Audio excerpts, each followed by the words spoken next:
Hey, good people. Are you struggling to find some good book recommendations for Black History Month? I got your back.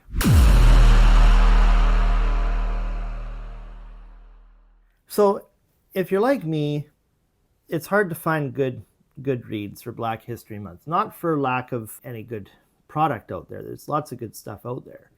But, finding something current, having a good smattering of, novels in there, fiction, which I'm not going to offer you any fiction today because my reading tends to go towards nonfiction.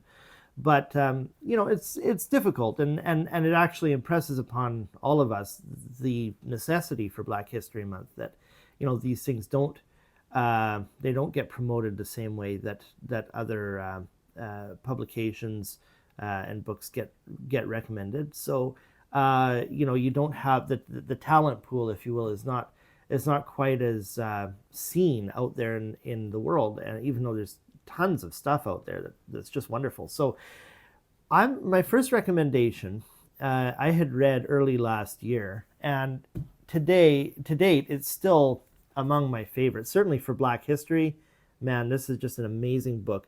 King Leopold's Ghost by Adam Hochschild or Adam Hochschild. I don't know exactly which pronunciation to use.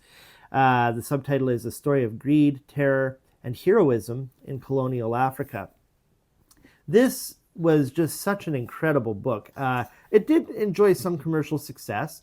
Was originally written in 1998, although I've seen several different versions come out. I think the most recent one was 2020, and he's got a fairly recent prologue or introduction, I believe. Oh no, I guess it's just Barbara Kingsolver who had written kind of a recent foreword. I'm not seeing a date on this, but anyway, really, really an amazing book. The historicity is just incredible. Everything is really well backed up, very reliable. It's not a terribly big book. It's about 350 pages after the endnotes.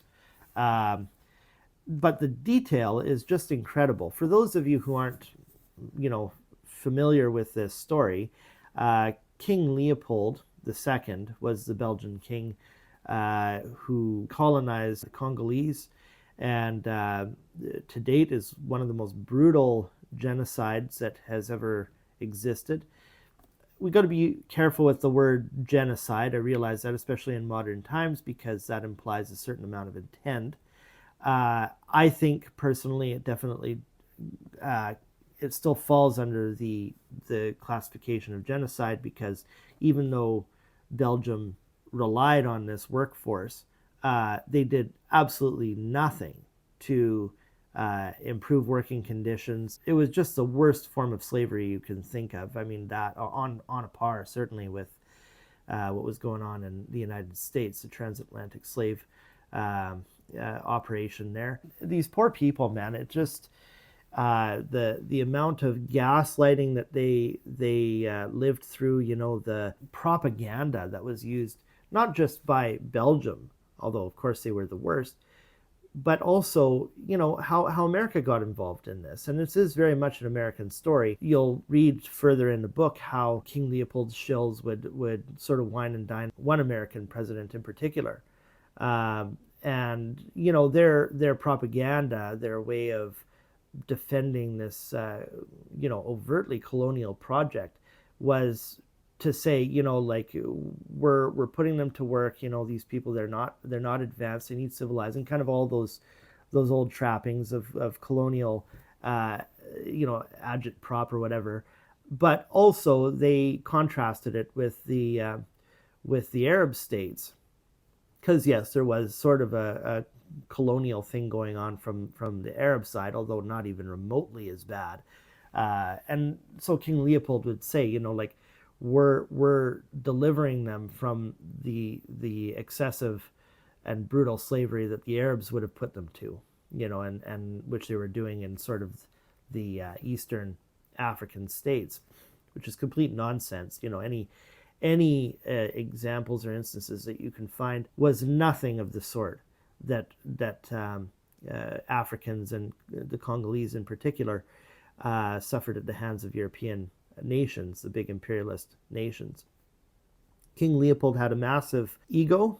Belgium was kind of not recognized as a serious, player on the world stage, and he wanted to change that. He wanted to do what all the other colonial powers were doing, especially Britain. Find a place that had been rather unexplored, was unknown, rich in natural resources, use the blacks that were there to exploit their labors. The exploitation is just unbelievable. I mean, you have these harrowing stories of, people being shackled together by the neck, these big heavy chains, and, they would have these sores that were just, in the case of some, gangrenous.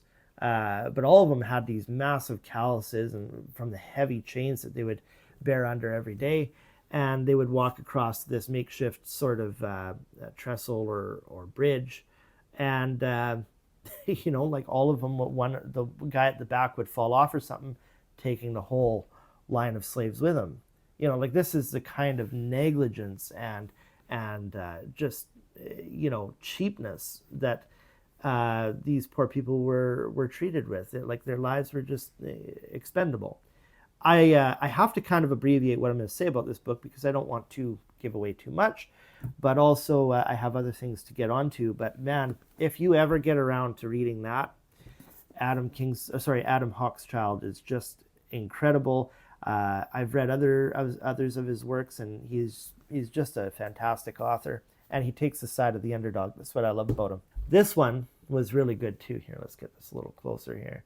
We wish to inform you that tomorrow we will be killed with our families. It's written by Philip Gourevitch.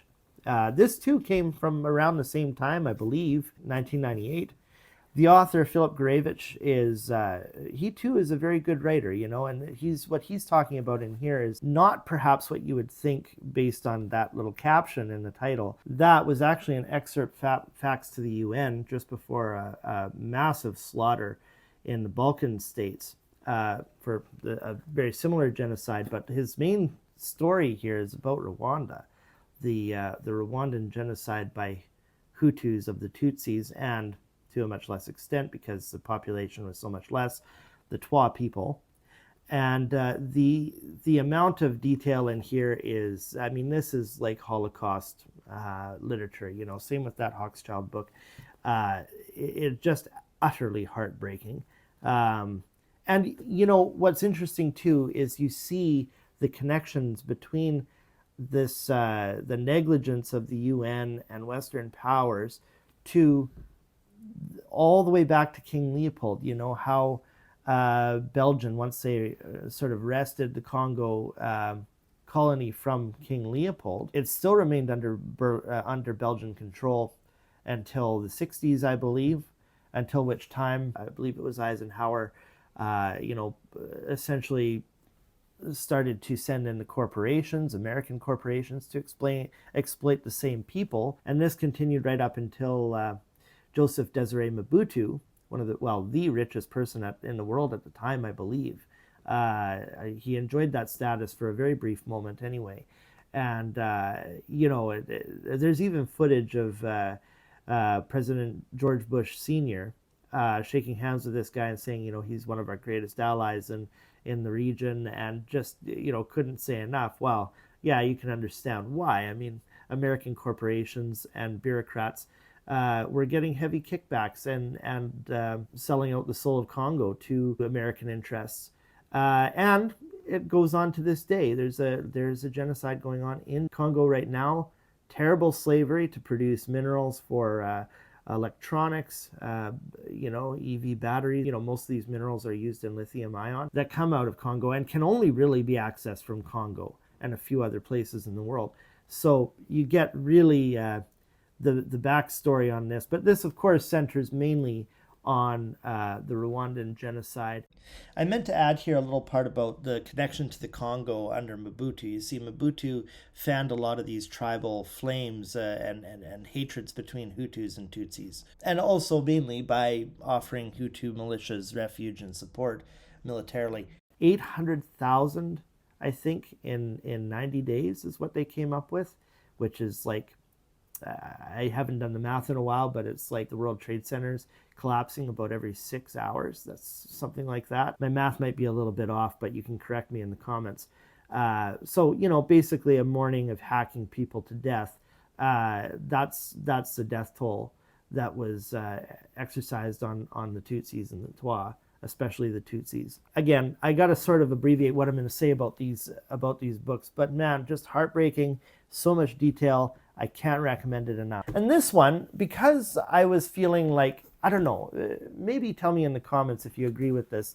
When we're talking about Black history, I feel the pressure to center it on American Black history.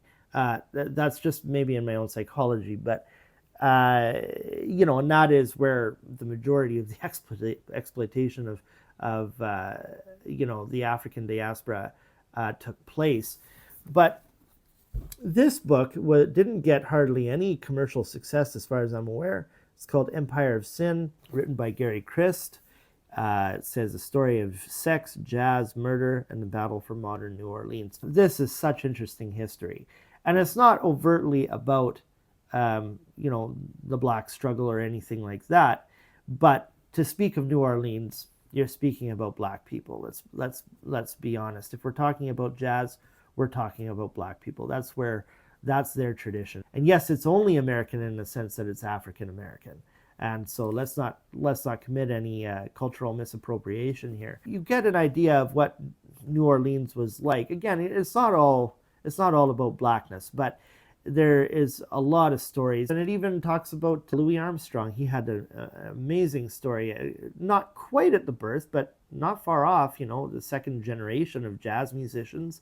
He got his start in New Orleans, you know, in this rollicking party scene where there's all the trappings of vice that you can think of in one bar in particular, in the red light district. Louis Armstrong talks about this one experience where there was just, you know, gunshots and violence almost every night. In fact, one night, his hat that he was wearing was shot clean off of his head while he was playing. If that story had played out a couple of centimeters different, modern jazz and Louis Armstrong would have never been. Being a big jazz fan and student of American history, student of history overall, I really, really enjoyed this book. It's really too unfortunate that it didn't get more commercial success than it did. So, highly recommended. It reads like a novel. Let me know in the comments below, what are you reading for Black History Month? I'm already a couple of books in here, and I'm really enjoying it. And the more I do read it, the more it impresses upon me the importance of promoting and elevating these voices because of how they've just been marginalized, and how if there isn't an active attempt to elevate these voices, the victor will make sure that it's squashed out, you know, and what a tragedy that would be. Tell me in the comments what you think of those, if you've read them, if you intend to read them, and what you got your nose in these days. I'd love to hear from you down there. Thanks for stopping by, guys. Hey everyone, I hope you liked this video. If you want more like the one you just watched, click the suggested video on this screen. Make sure you subscribe, and to connect with me on my other platforms, my handles are linked below in the description, alright? Take care, peeps. Till next time.